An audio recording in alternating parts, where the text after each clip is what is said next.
Darman adalah seorang pemuda yang tinggal di sebuah desa terpencil bernama Karangjati. Sejak kecil, ia hidup dalam kemiskinan. Ayahnya seorang buruh tani, sementara ibunya sakit-sakitan. Setelah kedua orang tuanya meninggal, Darman harus berjuang seorang diri.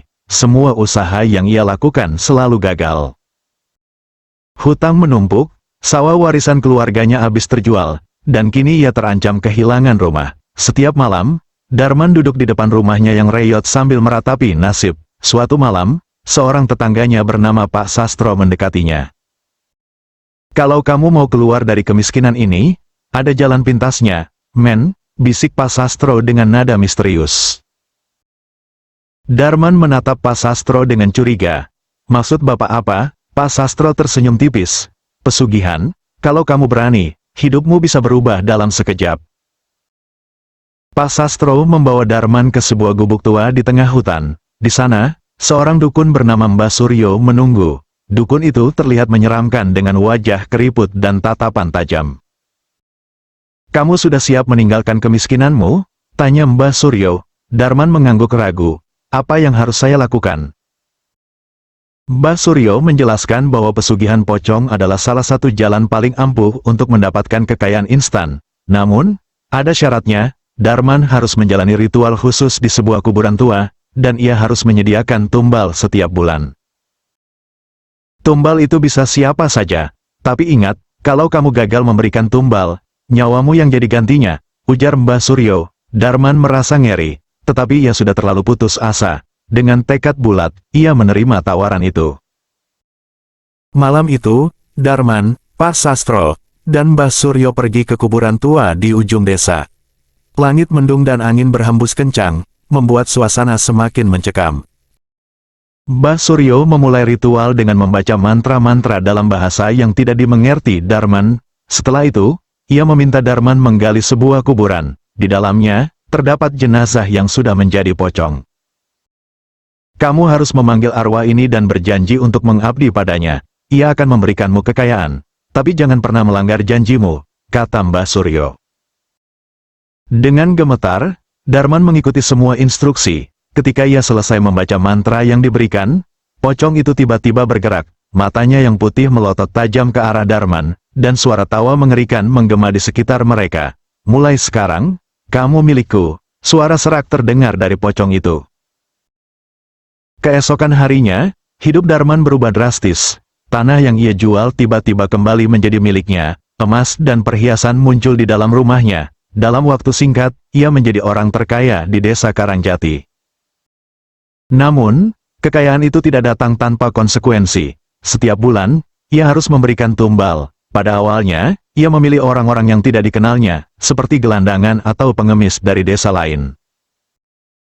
Tapi lambat laun, rasa bersalah mulai menghantuinya. Setiap malam, ia bermimpi buruk melihat wajah-wajah orang yang telah ia korbankan. Tidak hanya itu, ia mulai mendengar suara-suara aneh di rumahnya. Kadang, ia melihat sosok pocong berdiri di sudut kamar tidurnya, menatapnya dengan senyum menyeramkan. Suatu malam, Darman lupa memberikan tumbal. Ia mengira bisa menunda hingga keesokan harinya. Namun, ia salah besar. Malam itu, suara ketukan terdengar dari pintu depan rumahnya. Darman yang sedang tertidur terbangun dengan keringat dingin. Ia berjalan perlahan ke arah pintu. Namun tidak ada siapapun di luar. Ketika ia kembali ke kamarnya, ia melihat sosok pocong berdiri di tengah ruangan. Wajahnya yang hancur dan berlumuran darah membuat Darman terjatuh ketakutan. "Kamu melanggar janjimu," suara pocong itu bergema. Darman mencoba meminta maaf, tetapi pocong itu menghilang sambil meninggalkan tawa mengerikan.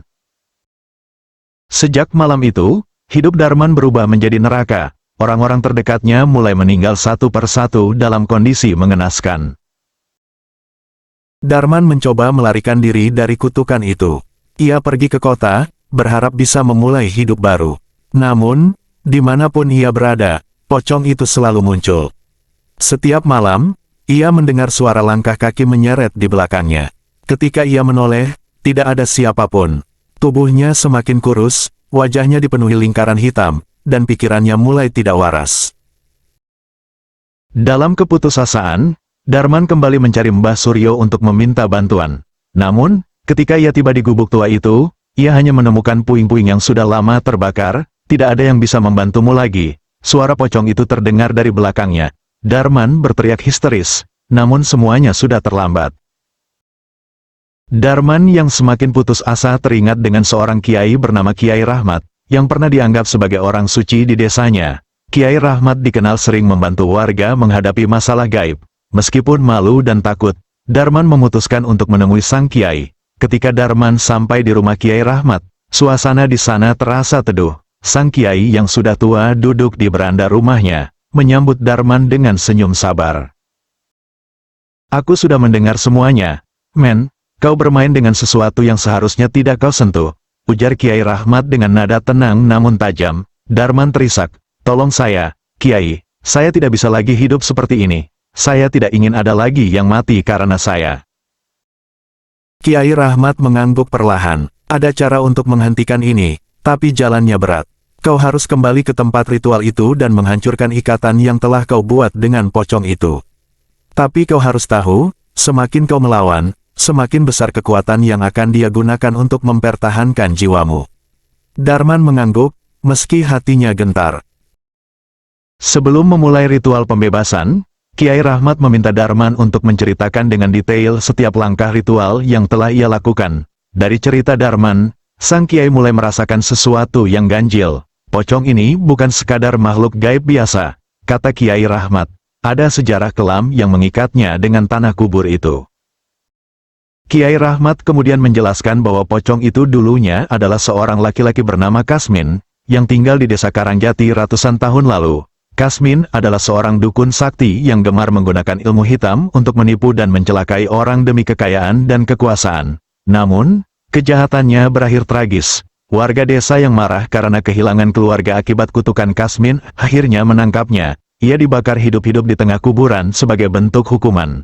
Namun, sebelum ajal menjemput, Kasmin bersumpah akan kembali untuk membalas dendam kepada siapapun yang memanfaatkan kekuatannya. Jiwanya terperangkap dalam tubuh pocong itu. Dan dengan memanggilnya, "Kau telah membangkitkan dendamnya," jelas Kiai Rahmat. Malam itu, Darman dan Kiai Rahmat pergi ke kuburan tua diiringi beberapa santri dari pesantren. Suasana kuburan terasa semakin mencekam, udara dingin menusuk tulang, dan suara angin bergema seperti bisikan halus. Kiai Rahmat memulai ritual pembebasan. Ia membaca ayat-ayat suci dengan lantang, sementara Darman berdiri gemetar di belakangnya. Di tengah-tengah ritual, tanah di sekitar mereka mulai berguncang. Pocong itu muncul, kali ini dengan wujud yang jauh lebih mengerikan. Wajahnya rusak, matanya menyala merah, dan tawa menyeramkan terdengar menggema. "Beraninya kau mencoba menghentikan ikatan ini," seru pocong itu dengan suara yang membuat Darman nyaris pingsan. Kiai Rahmat tetap tenang. Ia memerintahkan Darman untuk mendekati pocong itu dan mengucapkan kata-kata pelepasan ikatan seperti yang telah diajarkan sebelumnya. Namun, pocong itu melawan dengan kekuatan yang luar biasa. Salah satu santri terlempar hingga pingsan, dan suasana menjadi semakin kacau. "Kalau kau gagal, kau akan menjadi bagianku selamanya," ancam pocong itu. Namun, dengan sisa keberanian yang dimilikinya, Darman berhasil mengucapkan kata-kata pelepasan. Pocong itu berteriak marah. Tubuhnya perlahan-lahan menghilang menjadi asap hitam yang menyebar di udara. Setelah ritual selesai, suasana menjadi tenang kembali. Darman merasa lega. Meskipun tubuhnya terasa lemas, Kiai Rahmat menjelaskan bahwa meskipun pocong itu telah dihentikan, Darman harus menjalani hidupnya dengan penuh pertobatan. Namun, masalah belum selesai. Salah satu santri yang terlempar tadi ternyata tidak sadarkan diri hingga pagi hari. Ketika ia bangun, matanya tampak kosong, dan ia berbicara dengan suara yang bukan miliknya. "Ini belum berakhir, Darman, kau belum benar-benar bebas." Suara itu adalah suara pocong Kasmin. Kiai Rahmat dan para santri segera memulai doa untuk mengusir pengaruh pocong itu dari tubuh santri tersebut.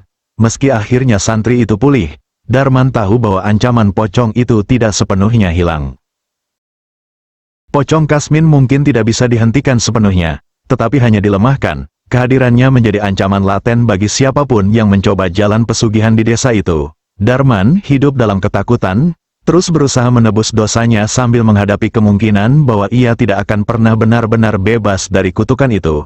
Desa Karangjati akhirnya diisolasi oleh pemerintah karena banyak kejadian aneh. Tetapi misterinya tetap menjadi legenda yang diceritakan turun-temurun.